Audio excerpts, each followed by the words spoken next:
Bien le bonjour et bienvenue à cette nouvelle capsule dans le cadre du cours SCT 4062.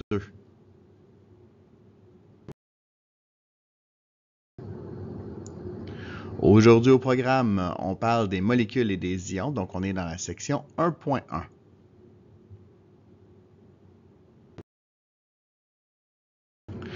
Commençons par faire un rappel sur ce qui constitue un atome. Donc d'abord, dans un atome, je vais avoir des protons.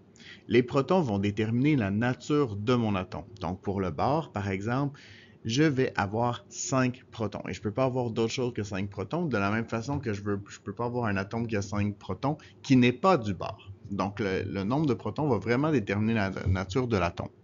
Les protons sont concentrés dans un noyau au centre de l'atome et leur charge est de +1. Autour du proton, eh bien, je vais avoir des électrons. Ce que je veux, évidemment, c'est que l'atome soit neutre. Pour l'instant, on va faire des réactions chimiques plus tard, mais pour l'instant, je veux que l'atome soit neutre. Pour être neutre, je dois donc avoir le même nombre d'électrons que le nombre de protons. Les électrons sont distribués sur des couches électroniques et le nombre maximal d'électrons sur chaque couche est déterminé d'avance. Par exemple, sur la première couche électronique, je peux avoir un maximum de 2 électrons, ce qui nous laisse dans ce cas-ci 3 électrons sur la dernière couche électronique. Et cette dernière couche électronique, les électrons qui vont s'y trouver vont s'appeler les électrons de valence. Ce sont les électrons de la dernière couche électronique qui vont réagir, donc qui vont dicter la réactivité de l'atome. Finalement, eh bien, les protons, c'est des charges positives, donc qui se repoussent. Pour pouvoir tenir tout ça ensemble, eh bien, ça va prendre une autre particule qui va être le neutron et qui va être situé, eux aussi, dans le noyau de l'atome. Leur charge est évidemment de 0.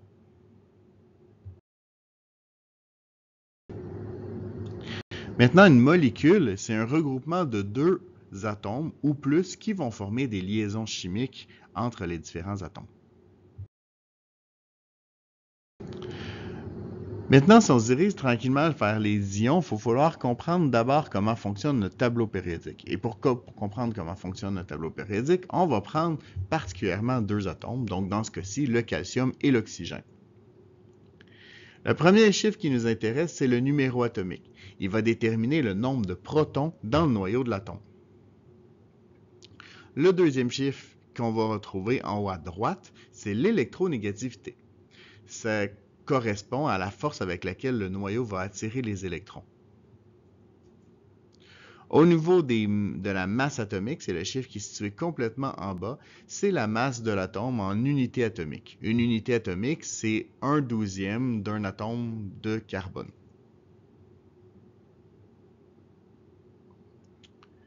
Le symbole chimique, on va toujours l'illustrer par une lettre majuscule et lorsque le symbole chimique est fait de 2 lettres, à ce moment-là, la deuxième lettre va être minuscule. En fait, c'est ce qui nous permet, par exemple, de distinguer le cobalt du monoxyde de carbone. Le cobalt, le symbole, c'est CO minuscule, alors que le monoxyde de carbone, c'est CO majuscule.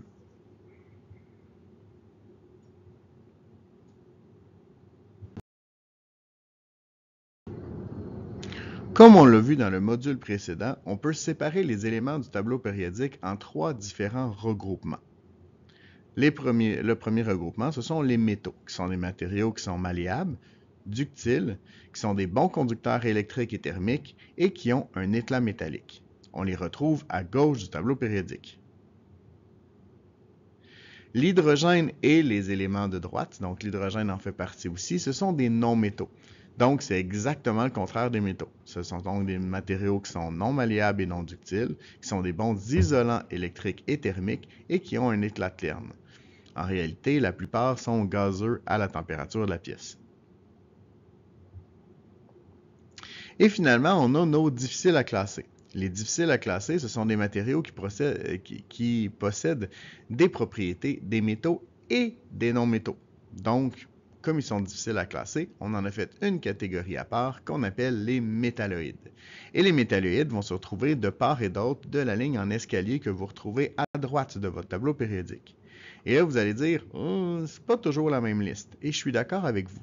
En fait, selon les maisons d'édition, la liste des métalloïdes va être un petit peu différente. Mais on va utiliser ceux-là dans le cadre de ce cours.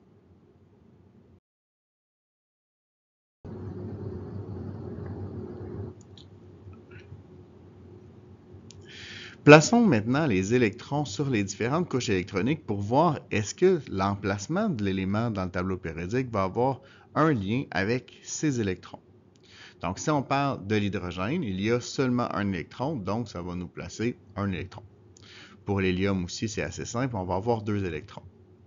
Maintenant, pour le lithium, c'est important de considérer que dans la première couche électronique, elle se complète à 2 électrons. Donc, l'électron suivant, je vais devoir le mettre sur la deuxième couche électronique.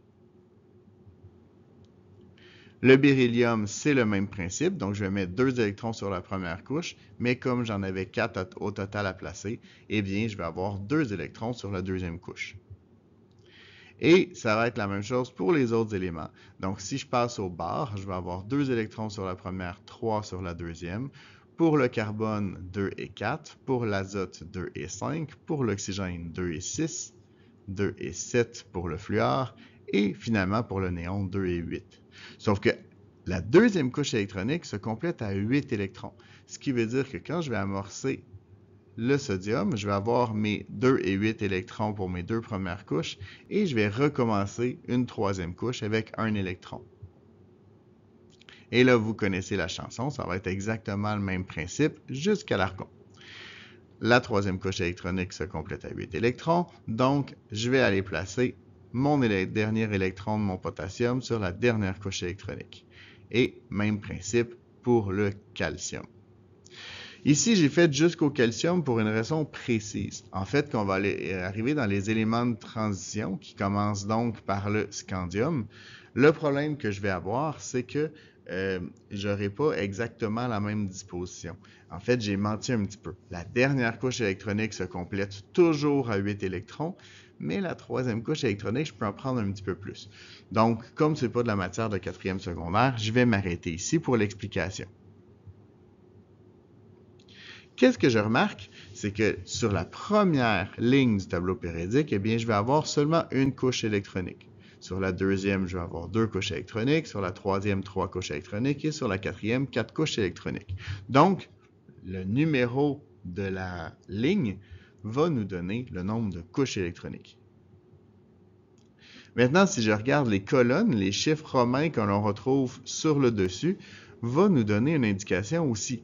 Donc, si je regarde la famille 1A, ils ont tous un électron sur la dernière couche électronique. Même chose pour la famille 2A qui ont 2 électrons, 3A qui ont 3 électrons sur la dernière couche. Donc, ce chiffre-là nous donne le nombre d'électrons sur la dernière couche électronique. Et ça, c'est vrai pour tous les éléments. Donc, si je parle sur tous les éléments, ça veut dire que même si je dépasse le calcium, si je prends par exemple l'iode est située dans la 7e couche électronique, elle va donc avoir 7 électrons sur sa dernière couche.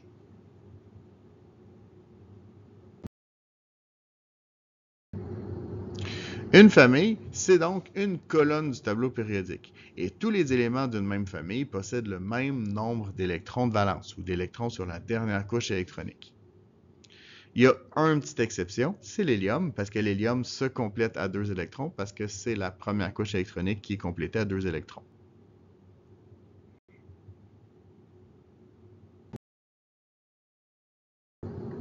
Une période maintenant, c'est une rangée, ou si vous préférez une ligne, donc c'est une rangée du tableau périodique. Tous les éléments d'une même famille possèdent le même nombre de couches électroniques.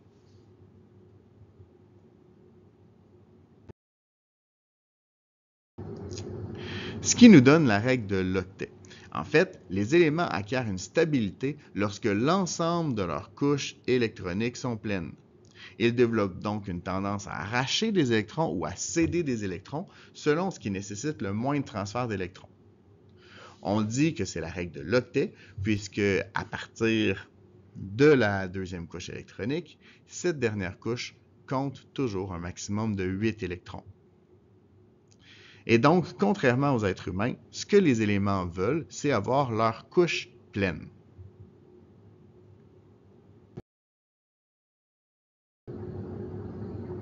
Cette règle de l'octet, eh bien, je vais pouvoir l'appliquer sur différents éléments. Par exemple, si je regarde le sodium, eh bien, le sodium va avoir 11 protons et 11 électrons. Ils vont donc avoir une tendance à perdre un électron, parce qu'évidemment, je veux avoir une dernière couche pleine. C'est plus facile pour eux de perdre l'électron de leur dernière couche que de gagner cet électron. Ils vont donc avoir maintenant 10 électrons, ce qui va nous donner une charge de plus 1. Si je regarde le calcium, situé dans la deuxième famille, eh bien, ils ont 20 protons et 20 électrons, ce qui nous donne 2 électrons sur la dernière couche électronique. Eh bien, c'est plus facile pour eux de perdre 2 électrons que de gagner 6 électrons. Ils vont donc se retrouver à avoir 18 électrons. Comme j'ai 18 électrons et 20 protons, j'ai 2 protons de plus, je vais développer une charge de plus 2. Vous comprenez le principe, au niveau de l'aluminium, je vais avoir 13 protons et 13 électrons. J'aime mieux perdre 3 électrons, ce qui va me donner 10 électrons et 13 protons. J'ai 3 protons de plus, les protons sont positifs, je développe une charge de plus 3. Pour le carbone, c'est dur à dire en fait. Parce que comme ils ont 4 électrons sur la dernière couche, est-ce que c'est plus facile pour eux de perdre 4 électrons ou de gagner 4 électrons? Ben, la réponse, c'est un peu de A, un peu de B. Ça dépend avec qui je vais me retrouver. De toute façon, transférer 4 électrons, c'est relativement difficile, ce qui veut dire que le carbone va souvent faire des liens un peu différents, donc ils ne vont pas nécessairement perdre ou gagner des électrons. Au niveau du phosphore, le phosphore a 15 électrons, ce qui veut dire qu'ils ont 5 électrons sur la dernière couche. Ah, ben là, ça devient plus facile de gagner 3 électrons que d'en perdre 5. Donc, à ce moment-là, je vais développer une charge de moins 3 parce que je vais avoir 3 électrons de plus que mon nombre de protons. Au niveau de l'oxygène, je gagne 2 électrons parce que j'ai 6 électrons sur ma dernière couche. Donc, à ce moment-là, je vais me retrouver à avoir 10 électrons et 8 protons. Je vais développer une charge de moins 2. Même principe pour le chlore qui est très réactif parce qu'il y a juste un électron à aller chercher pour compléter sa dernière couche électronique, il va donc développer une charge de moins 1. Et en ce qui concerne l'argon, eh bien l'argon, la tendance c'est la paix. Autrement dit, laissez-moi en paix, je ne veux pas réagir avec personne. Pourquoi? Parce que sa dernière couche électronique, elle est déjà pleine. Ce qui veut dire que lui ne formera pas de molécule avec personne. Un ion, c'est quoi? C'est donc un atome qui a gagné ou cédé un ou plusieurs électrons. Un cation, c'est un électron qui a cédé un ou plusieurs électrons, donc ça va acquérir une charge positive. Alors que l'anion, un ion négatif, va avoir gagné des électrons et donc va acquérir une charge négative.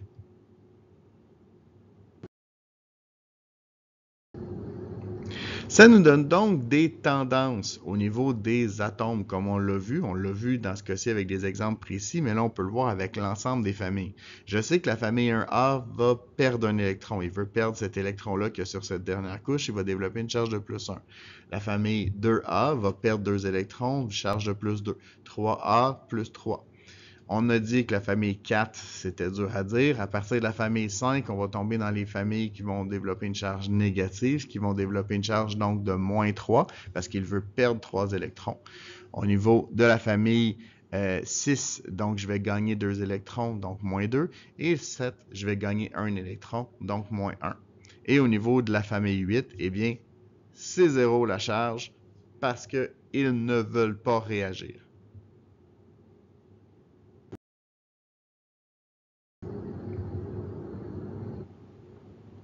On va donc être capable de déterminer très rapidement l'ion qui va être produit par l'atome. Donc, si je regarde par exemple l'antimoine, ce que je sais, c'est qu'ils sont sur la famille 5 et ils sont sur la 5e période. Donc, ils ont 5 couches électroniques, 5 électrons sur la dernière couche.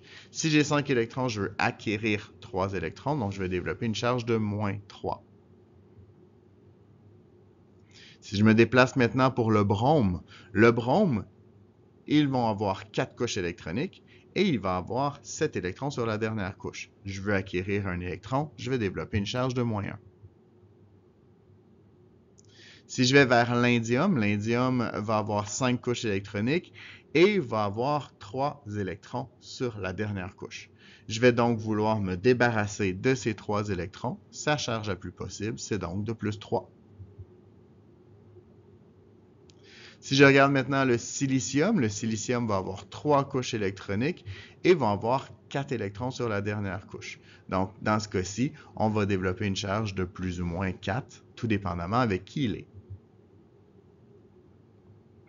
Le francium, complètement en bas à gauche, va avoir un électron sur sa dernière couche. Qu'est-ce que ça veut dire? Je veux me débarrasser de cet électron-là. Donc, je vais développer une charge de plus 1. Et c'est drôle parce que la dernière couche, c'est la 7e couche qui est le maximum de couches électroniques que peut contenir un atome. Au niveau du xénon maintenant, eh bien, le xénon va avoir 5 couches électroniques et sa dernière couche est pleine. Donc, à 8 électrons, il ne veut pas avoir d'autres électrons, il ne réagira pas avec personne.